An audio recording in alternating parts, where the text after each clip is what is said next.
Muchas gracias a Paula Barbaburi, presidenta de la Asociación de Ecuatorianos en Berna, por esta iniciativa de organizar, junto a la Embajada del Ecuador en Suiza, este interesante conversatorio sobre una fecha clave en la historia cívica política de nuestro Ecuador.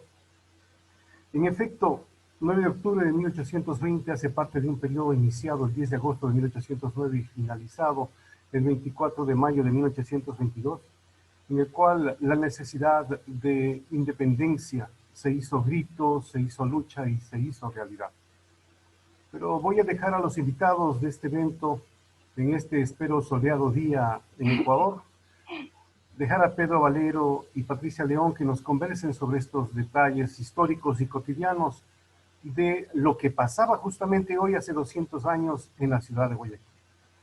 No sin antes saludar a nuestros queridos compatriotas en diferentes ciudades de Suiza que veo se están uniendo a este encuentro y a quienes desde Guayaquil y el Ecuador nos siguen también. Muchas gracias. A continuación tenemos nuestra primera intervención musical, Guayaquil de mis amores, cuya letra es de la autoría de Lauro Dávila y la música de Nicasio Safadi, bajo la dirección musical y la edición de audio del maestro Juan Carlos Urrutia Palacios y la edición de video de Kerry Velasco. Vamos a tener el video.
Si a tus rubias y morenas que enloquecen de pasión, les palpita el corazón, que mitigan negras penas, las verdes flores,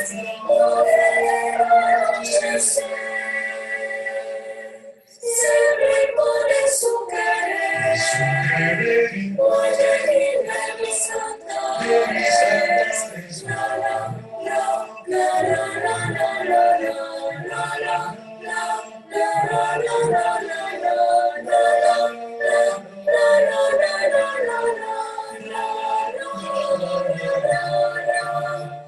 porque tienes las princesas que fascinan a mi y que embriagan al besar por sus labios de cereza que reclaman estas flores porque alegro yo vivir y para nunca más sufrir. Guayaquil de mis ternures, la la la la la la la la la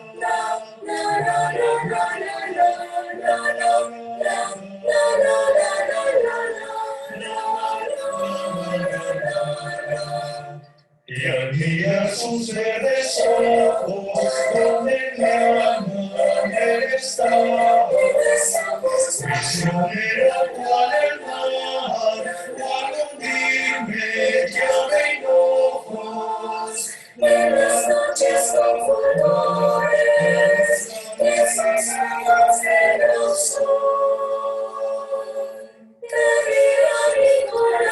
Mi corazón te Guayaquil de mis amores.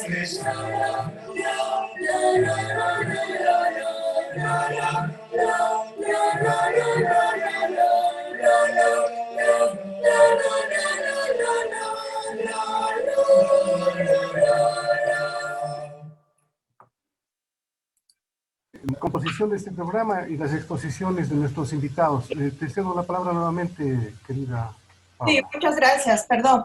Bueno, iniciamos esta conversación con el profesor Pedro Valero, docente e investigador.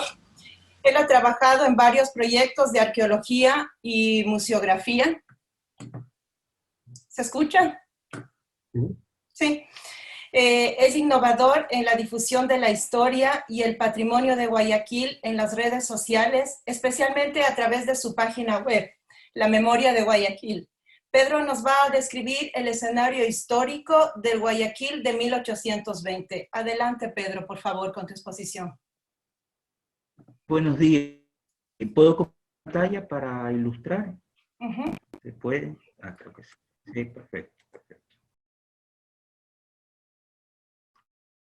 De Guayaquil comprendía los territorios de las actuales provincias de Manabí, Santa Elena, Los Ríos y El Oro, y la provincia del Guayaquil, territorialmente dicho. Entonces, es el espacio geográfico de la provincia de Guayaquil al momento de la transformación política del 9 de octubre de 1820. Posteriormente, pues desde 1824 hasta la fecha, la provincia de Guayaquil pues se ha ido fraccionando para quedar reducida a este espacio geográfico. La provincia de Guayaquil, cuya es pues la ciudad homónima, Guayaquil, se proveía de la fértil cuenca del río Guayas, se proveía de muchos alimentos que abastecía la ciudad a través de balsas, con la que podemos observar este dibujo realizado pues por el científico Humboldt a inicios del siglo XVIII. ¿Cómo era nuestra ciudad en esa época? Bueno, vamos a hablar acerca del espacio.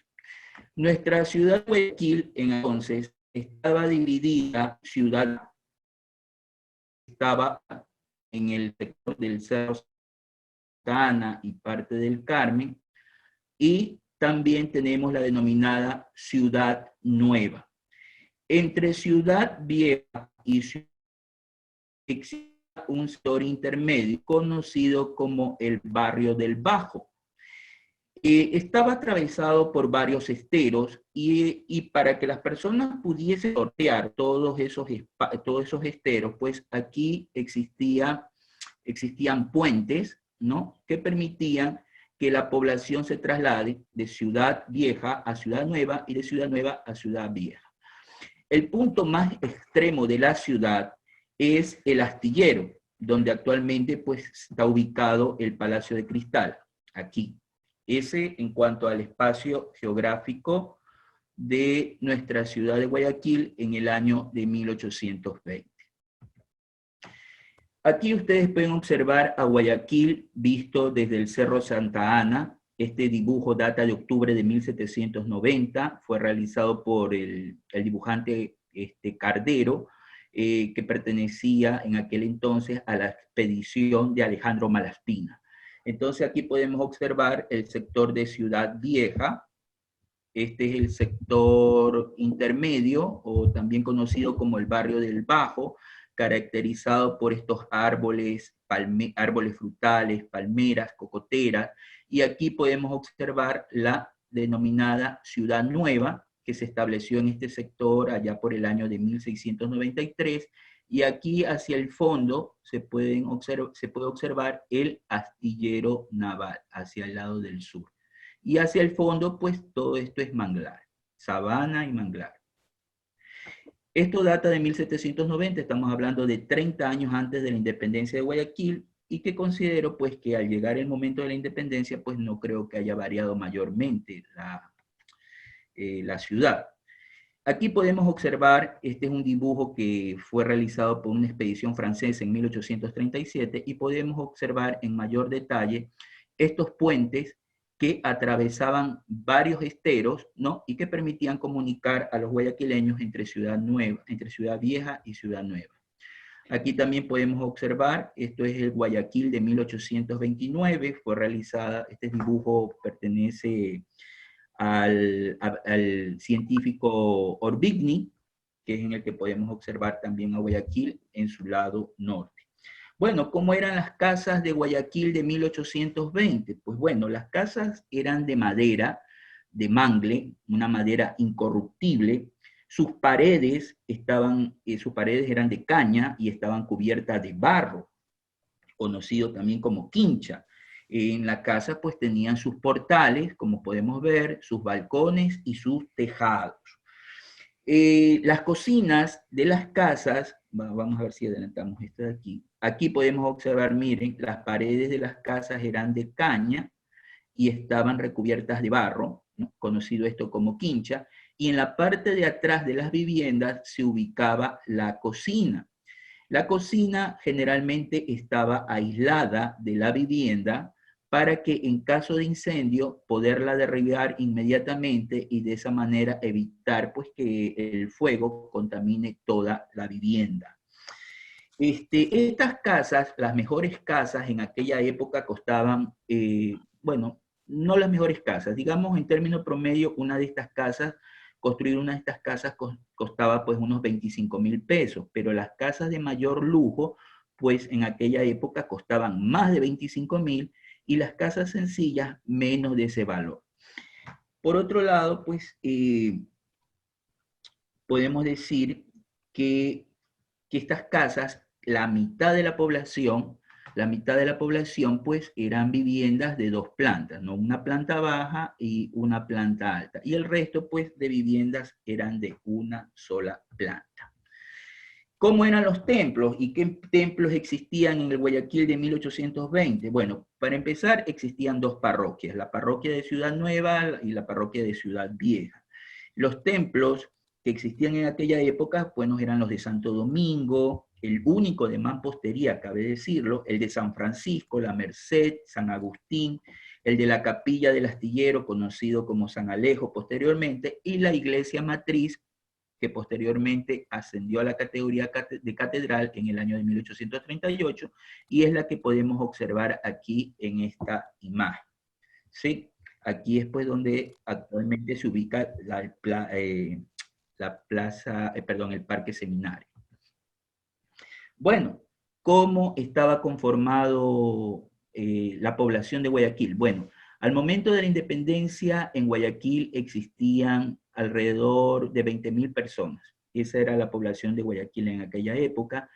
Y esta población tenía una diversidad étnica compuesta de blancos, en ellos estaban incluidos pues, los españoles y los criollos, los indígenas, los negros y los mestizos, ¿sí?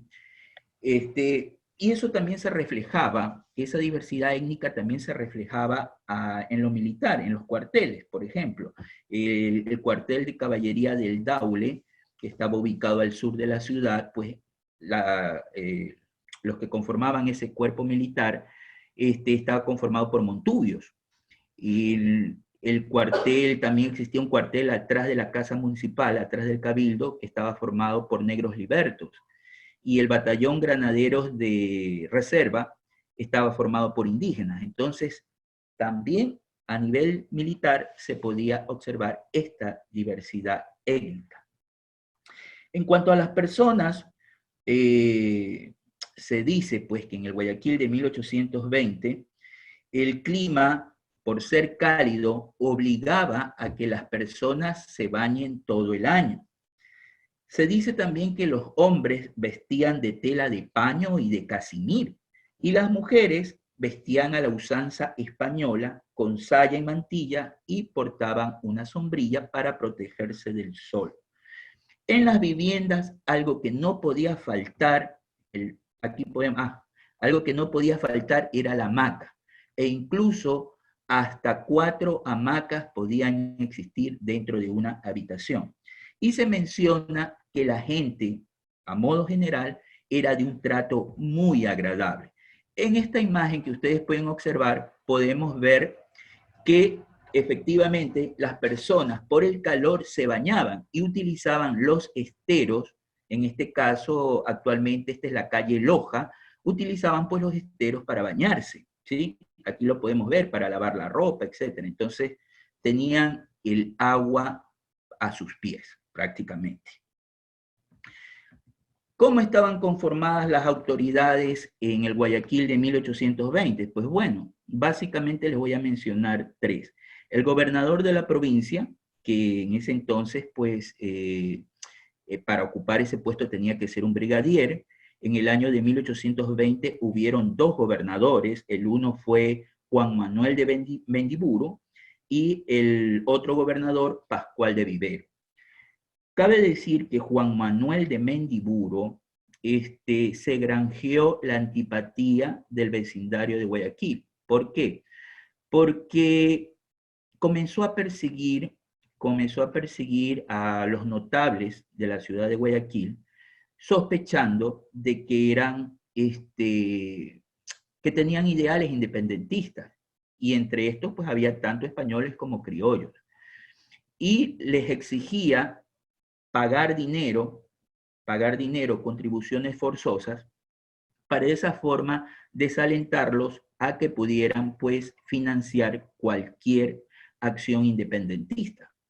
Entonces esto generó bastante malestar. Aparte de que también pues las tropas que estaban acantonadas en esta ciudad estaban impagas, también eso causó otro malestar. También los guayaquileños, aparte de ese malestar de que le estaban metiendo la mano en el bolsillo por parte de Mendiburo, también había actitudes discriminatorias por ser criollos. Un caso les voy a comentar. El escuadrón de caballería Daule, cuya ubicación estaba al sur de la ciudad, donde actualmente está el antiguo Hotel Humboldt, sector de la Bahía, que es el que estamos viendo aquí. Este escuadrón de caballería fue formado en la zona del Daule por el señor Matías Tirapegui. Matías Tirapegui, criollo. Él se esforzó por formar ese escuadrón de caballería, pero ¿qué resulta? Que a la hora de asignarle comandancia, no se la dan a él, se la dan a Joaquín Magallar, español. Entonces, quien debía ocupar la comandancia, considero yo que era el que organizó el cuerpo de caballería y lo entrenó y lo formó, pero no, se lo dieron a Joaquín Magallar. Entonces, ahí vamos viendo esas actitudes discriminatorias que creaban ese malestar entre criollos y españoles. Por otro lado, también los comerciantes de Guayaquil querían tener esa libertad de comerciar con quien ellos quisieran. No querían imposiciones, no querían trabas, no querían reglas, querían libertad de comercio. En aquel tiempo, cuando se independiza Guayaquil, estaba en pleno auge del primer boom cacaotero. Por lo tanto, las principales rentas que ingresaban a la ciudad de Guayaquil era por la exportación de cacao. Este primer boom cacaotero, cabe decir, terminó en el año de 1842, cuando la ciudad se vio afectada por la fiebre amarilla. Luego vino el segundo boom cacaotero durante la dictadura del general Ignacio de Veintimilla, posteriormente. Pero este boom cacaotero permitió a los comerciantes de Guayaquil, hacendados que estaban afincados en la ciudad de Guayaquil, tener los recursos suficientes para poder financiar la campaña libertadora que dio pues la libertad a la Real Audiencia de Quito. Y también del ingreso del cacao se obtuvo los recursos para financiar la campaña militar de sofocación de la rebelión de Pasto y para financiar la independencia del Perú. Entonces, miren ustedes cuánto dinero se obtenía de la venta de ese producto agrícola. Cabe decir que para financiar la campaña militar del Perú, se gastaron como alrededor de 406.601 pesos. Y para financiar la campaña militar para sofocar la rebelión de Pasto, se aportó con 75.272 pesos. Entonces, en aquella época, pues era una fortuna muy importante. Bueno, sigamos hablando cómo estaba el Guayaquil de aquella época. El Guayaquil de aquella época también es importante decir que ¿dónde se proveía de agua? Pues bueno, la ciudad de Guayaquil se proveía de agua en aquella época de la hacienda de la Candelaria. A través de barricas de madera se traía agua pura, limpia, para abastecer a la ciudad de Guayaquil. Y claro está, también había pozos de agua de donde se extraía el líquido vital para en ese entonces, pues, aprovisionarse de agua en aquellos tiempos. Pasemos ahora a ver el contexto internacional del Guayaquil de 1820. Cuando se da la Revolución de Octubre de 1820, el escenario era favorable, a diferencia de los quiteños en agosto de 1809. El contexto es favorable. ¿Por qué? Porque Simón Bolívar, por el norte, ya había logrado pues, la independencia del virreinato de Nueva Granada, y con eso pues se había logrado pues formar una república independiente, la República de Colombia. San Martín por el sur había logrado la independencia de la Capitanía de Chile y estaba incursionando militarmente en el virreinato del Perú. En España, el rey Fernando VII intentó enviar una expedición armada para sofocar las rebeliones en las colonias americanas, pero los españoles, el ejército español se rebeló e incluso le hizo jurar al rey Fernando VII la Constitución Liberal de 1812. Entonces, el escenario era propicio para un movimiento revolucionario, porque ellos iban a encontrar apoyo que no tuvieron los quiteños de 1809, ¿no? En cambio, los quiteños de 1809, que iniciaron este proceso de ruptura política, más vale le llegaron tropas por Nueva Granada, le llegaron tropas por el Perú, hubo indiferencia en cuanto al apoyo de las ciudades de la Real Audiencia de Quito, algunos estaban a favor, pero la gran mayoría en contra. Entonces, no era el escenario propicio, cosa que sí pasó con los rebeldes. Llevaron el cacao desde 1800 y entonces fueron los que afinaron la técnica, ¿sí? Pero entonces nosotros en casa no le poníamos nunca, ni le ponemos hasta ahora, ni clavo, ni canela, ni ninguna cosa. ¿Por qué?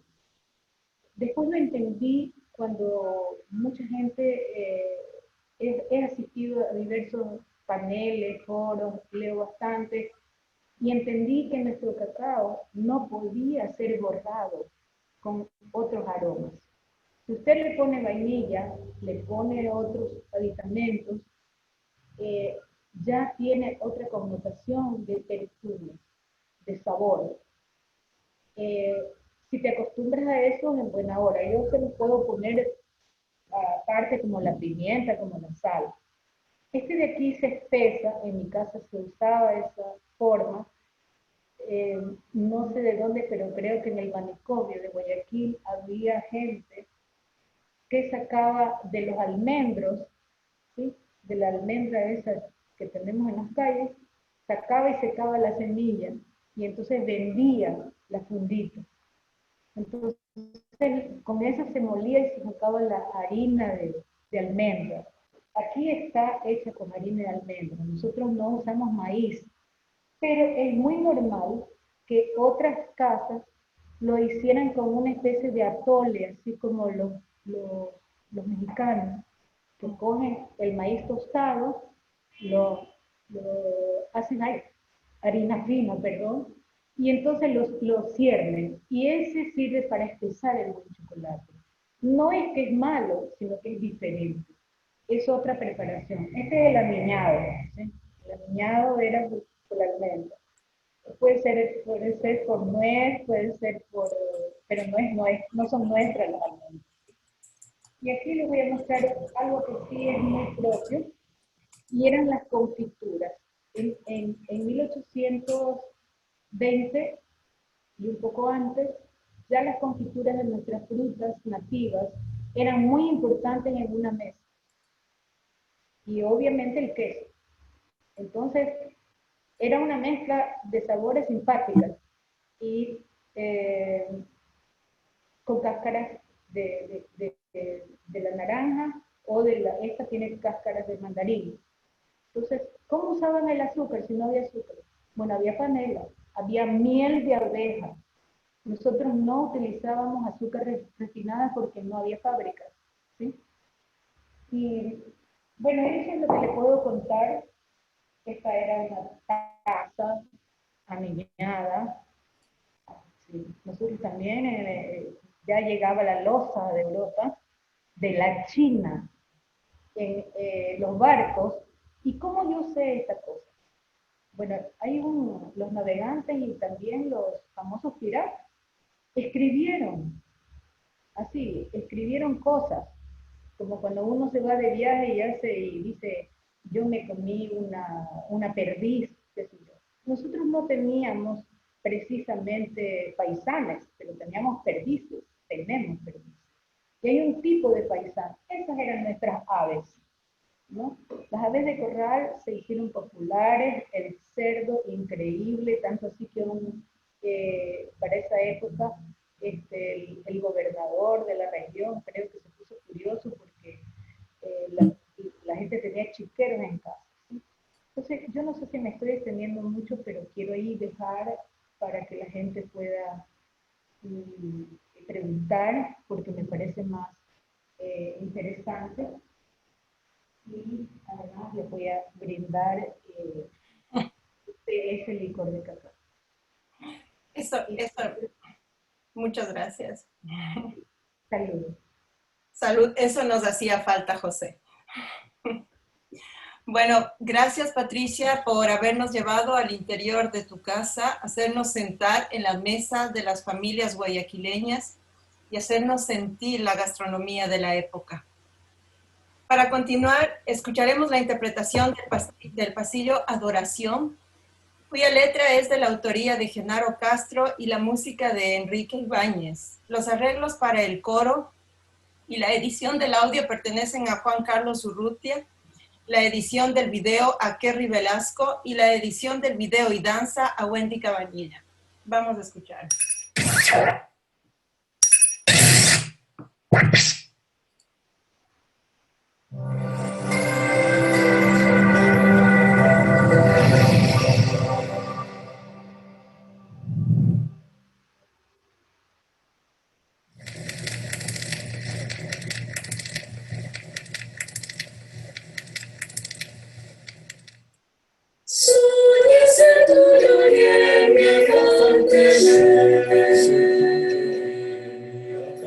Presa en mis brazos llora, siempre miro,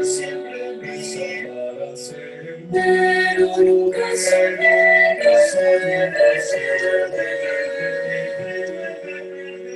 que otro mortal la dicha sonreído. La la la la la la la la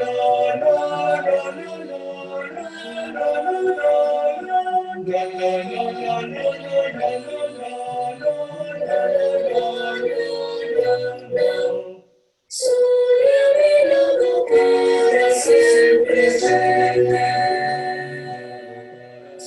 siento tu chica dueño, vida, vida, vida, vida. Soñé que las hijas somos sencillos, Dios buenos tormentos para mi querida. La la la la la la la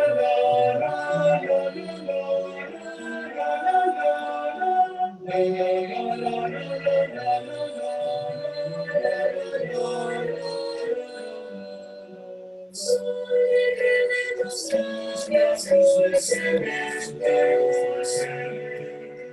dulce bendice tu palabra candorosa, hablándome de amor. eternamente. Pero todo es en vano, solo así, un sueño, una pasión que me destroza.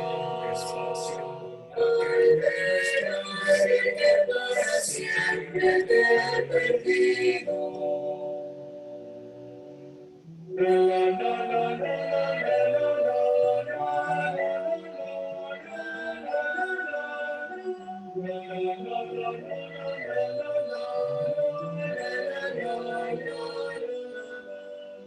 soñé que de tus labios dulcemente me dice tu palabra candorosa, hablándome de amor eternamente. Pero todo es en vano, solo ha sido un sueño, una pasión que me destroza. Que para siempre te he perdido. Que para siempre te he perdido.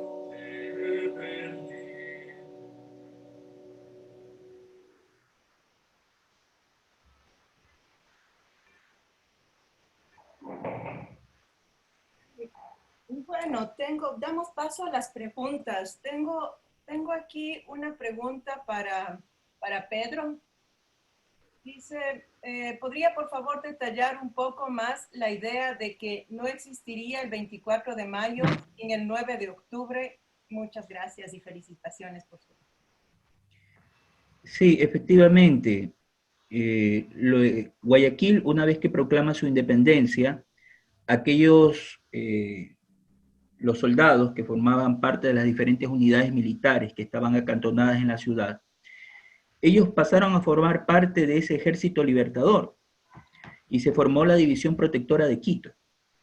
Entonces, en sus inicios, estas tropas libertadoras que ascendieron a la región interandina, enfrentaron a los españoles en un principio con éxito, pero luego posteriormente pues vinieron los fracasos. Entonces es ahí cuando pues se concreta las ayudas de Simón Bolívar enviando al general Antonio José de Sucre con tropas, y también hizo su aporte propio el general José de San Martín, también con soldados.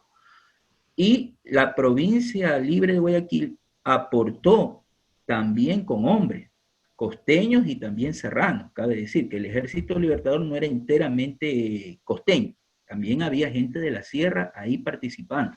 Y me consta porque he visto los listados de las personas que participaron en diferentes combates y ahí se indica de dónde es la procedencia. Entonces yo me di cuenta pues que también había gente de la sierra. Bueno, ¿por qué digo esto?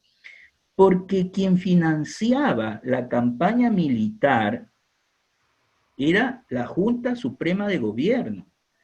La Junta Suprema de Gobierno financiaba económicamente, con alimentos, con armas, con todo lo necesario, a estas tropas que avanzaban hacia la región interandina para tomarse la capital de la Real Audiencia de Quito. En un primer intento hicieron su corte, hablando por Guayaquil, Babahoyo, Ambato, La Tacunga, que hicieron ahí, pero fueron frenados en Huachi. Luego el general Antonio José de Sucre en otro, quiso también seguir con la misma ruta y fue frenado también en Huachi, en Ambato. Luego, en 1822, cambia de ruta y se va por Machala, luego Loja, Cuenca, y comienza el ascenso victorioso pues hacia la capital. Pero digo porque Guayaquil, la Junta Suprema de Gobierno de Guayaquil, financiaba económicamente la campaña libertadora con las rentas que obtenían de ese primer boom cacautero que había empezado a finales del siglo XVIII y que concluyó en 1842. Entonces ellos eran los que financiaban.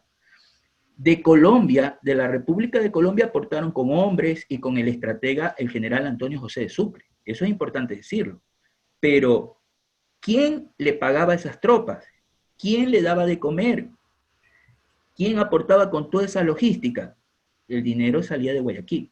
Y también demostré que una vez obtenida la independencia, de esta provincia de Guayaquil se aportó con importantes sumas de dinero para la campaña de Pasto y también para la campaña de independencia del Perú.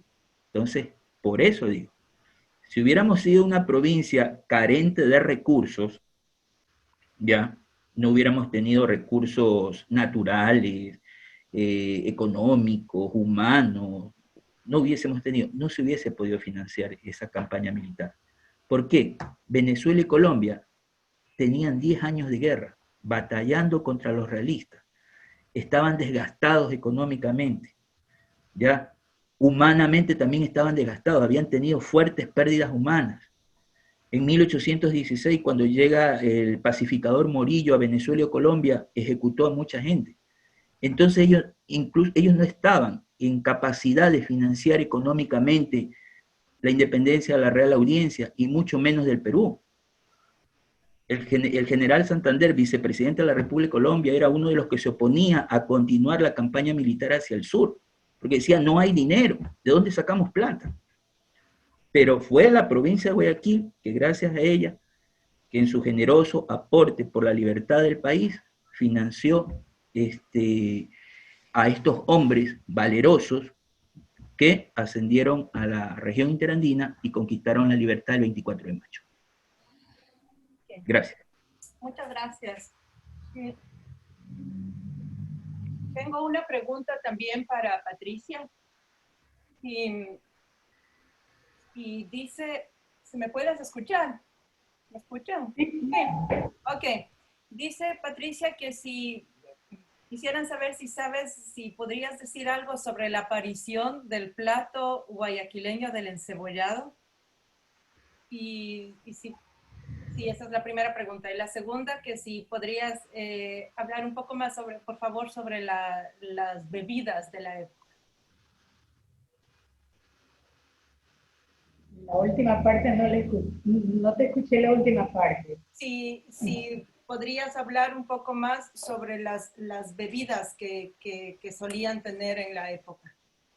Las bebidas que acompañaban aparte del chocolate y el té, dice, si se puede decir un poco más sobre las bebidas. Con gusto. Bien, la cuestión del encebollado realmente yo pienso que es reciente. Estamos hablando de una posibilidad posterior, estamos hablando no del periodo republicano. Estamos hablando del siglo XX, fines del siglo XX, que es cuando empieza a trabajar el vendedor ambulante, porque realmente el plato del encebollado, para mi gusto y para mi forma de vivir, porque he vivido muchos años en la península de Santa Elena, el original realmente está en Santa Elena. El original es el picante de un túnido que se lo salpresa, se lo desagua, se lo mete a cocinar las yucas partidas en pedacitos, y a partir de ese caldo es que se sumerge el túnido, que puede ser cualquier tipo de albacora o ahí el maestro me puede ayudar, y se lo saca. Y entonces ese condumio, ese peso, es el que luego se le agrega, pero se pone una cama de yuca, una cama de cebollas con hierbitas, una cama de pescado, y así es. Yo esa preparación la he visto, he recuperado la información y solamente hay muy pocos lugares que la preparan. Eso no es un plato guayaco, realmente es de la provincia hoy de Santa Elena, que era la provincia de Guayas, pura cultura manteña huancavelica. Entonces, luego cuando llegaron, dicen algunas personas que han logrado entender esto, dicen que le agregaban pues jugo de tomate, ahora le agregan y una sopa, es un caldo. Yo personalmente puedo comer, pero prefiero la otra preparación. Es verdad que salpresar nadie sabe hoy en día, sino solamente los nativos de la península. Y el segundo tema, que es respecto a las bebidas, nosotros preparamos aquí en casa, hoy no lo he tenido y es un error terrible, pero en realidad en Guayaquil, con este calor tan amenazante, tan fuerte, nosotros no teníamos gaseosas, no existían, no habían ese tipo de cosas. El hielo nos llegaba en marquetas desde el Chimborazo. O sea, esto estamos hablando desde el siglo XVII. Ya se estilaba la gente de aquí recoger esta carga hermosa del Chimborazo. Y entonces llegaba hasta acá y se hacían los famosos raspados, que ya existían con una cañita. Esa evolución de las flores del agua de rosas, que ya se sabía preparar en otros sectores, en otras partes del mundo, ya no llegaron a nosotros, pero acá se hacían otras bebidas. Se ponían, por ejemplo, nosotros tenemos una receta que todavía la hacemos, que es a partir de todas las cáscaras secas de las frutas. Entonces se hace un té de hojas de fruta, de cítrico, y se le pone agua de azahar, que es la flor de los cítricos. Entonces, además, como yo les comentaba al inicio, en toda casa había las cáscaras secas de las se le quitaba el zumo. Y se me pregunta, ¿y cómo se quita el zumo? Bueno, tú la coges cuando está fresca, la raspas un poquito, va saliendo el zumo, le quitas con un papel, ¿sí? Y entonces allí recién abres y sacas todas las partes blancas de una cáscara de cítrico y las dejas secar. Y entonces esa infusión era la que tomaban los de esa época. Pero claro, eso era muy cholo seguramente, ¿no? Son cosas, son informaciones que van variando y van siendo incluso menospreciadas. Pero hoy sabemos en día que esto es realmente la identidad, es realmente las raíces que nos unen a la tierra. Y aquí se tomaban a pasto estas bebidas de infusiones frías, siempre frías. La espumilla era una de las cosas que también es un legado, pero ya ese también es el mestizaje, ya es originario de Europa, como los suspiros, como todo eso, ¿no? Pero las bebidas refrescantes nuestras siempre tienden a dos temas: a calmar la sed, a sacar la angustia, porque imagínense ustedes quien trabaja de sol a sol en el campo, a una temperatura superior a los 38 grados a veces. Entonces necesita tomar grandes cantidades de líquido. Nosotros, en cambio, acá tratamos en lo posible de sostener unas 2 o 3 referencias de esas y tenerlas en casa. Eso es lo que les puedo contar. Si hay otra pregunta, con el mayor cariño.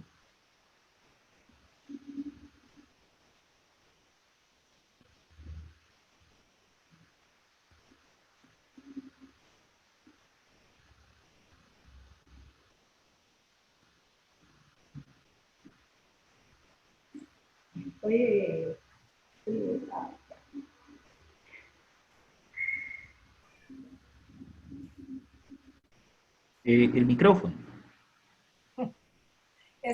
Una última pregunta para Patricia, por favor, que no nos dejes con la curiosidad de saber lo que significa salpresar. Bien, muchas gracias. Cuando se tiene un marisco, sobre todo, y aves o carnes, sobre todo lo de los mariscos, significa tener sal gruesa. Nosotros tenemos salitales inmensos, desde el precerámico, todas las culturas de América tuvieron sal. Entonces era nuestro don, el de la costa. Y era también tan valioso. Y entonces servía para la comida. Entonces, como era la única forma de no corromper las carnes, se abre y se deja primero. Por ejemplo, si es el caso de un pescado, yo esto lo aprendí en la vida, o sea, no me lo enseñó la universidad, lo tuve que aprender por la convivencia. Entonces entendí que el marisco se lo abre, se lo secciona y se lo deja que estile sus líquidos, y luego de que está un poco seco, empieza a llenarse todas las hendiduras de su carne de esta sal gruesa y se lo vuelve a tender al sol. Yo tuve una experiencia hermosísima. Yo no sabía que los camarones también los guardaban así. En Esmeralda, por un trabajo, porque mi vida solamente se ha forjado no la información de lectura, ni porque alguien me las haya enseñado, sino porque tuve que trabajar muchos años y hice un inventario de información que ese era para el BID. Imagínense, en los años 70, fines de los 70, uno salido de la universidad, no sabe ni siquiera dónde emplearse, peor una psicóloga que era la primera de la católica. Entonces, como me gustaba la investigación y estaba viviendo en el sector de la península, entonces pude acceder a esta información y vi cómo ellos salan el chorbón en Esmeraldas, cómo salan el camarón, porque la distancia en ese momento desde Río Verde, por decirlo, desde la Bocana de Ostiones, para llegar al mercado de Esmeraldas o de Guayaquil, es tenaz. Entonces, la única cosa es alpresar. No hay otro método. Es los saberes antiguos, que son nuestra riqueza mayor y la gente no los conoce. Muchas gracias. Bueno, agradecemos a los panelistas, tanto a Patricia como a Pedro, por su valiosa aportación. Agradecemos a todos los participantes que a pesar de las inconveniencias volvieron a estar con nosotros. Ahora, para concluir, damos la palabra al señor embajador. José, por favor, ¿nos quieres hacer una despedida? Eran bonitos. Muchas gracias, Paula. Muchas gracias por haber tenido esta gran iniciativa. Y pienso que lo que hemos escuchado hoy, lo que hemos aprendido hoy, justifica todo ese esfuerzo que tú y nosotros hemos realizado para llevar adelante este encuentro. Patricia y sus saberes y sabores nos han trasladado a una época muy importante, una época en la que se comenzó a fraguar la libertad de todo el país. Entonces, ese escenario que nos ha planteado Pedro, a través de su información, a través de sus ilustraciones, nos mostraban ciertos detalles que para nosotros han sido desconocidos. Y es justamente esa es la riqueza de este tipo de encuentros, ¿no? Poder ubicar a dos personas valiosas, a Patricia y a Pedro, que a lo largo de este tiempo han sido quienes han estado aportando con esa información a través de las redes sociales, a través de sus encuentros, Patricia con su Ciudad Cacao, Pedro con su magnífica página de la memoria de Guayaquil, en la cual, mientras Patricia por un lado pone esos sabores magníficos sobre la mesa, Pedro por otro lado acompaña esas ilustraciones e imágenes con mucha historia, lo que hace mucho más rico la información. Algo interesantísimo que sale es que sin cacao no hubo libertad, porque ha sido no solamente la moneda, ha sido el elemento que ha permitido lo que es hoy el Ecuador. Y si no podemos hablar de la historia ecuatoriana sin ese recurso importantísimo que Patricia lo bien ilustrado y lo sigue trabajando tan bien en Guayaquil. Es cierto, los suizos le trajeron el cacao, pero deberían volver por esas recetas que tú tienes y que podrían mejorar mucho el valor añadido de esta importante fruta. Es una fruta ecuatoriana que nos ha dado tanto valor y tanto reconocimiento.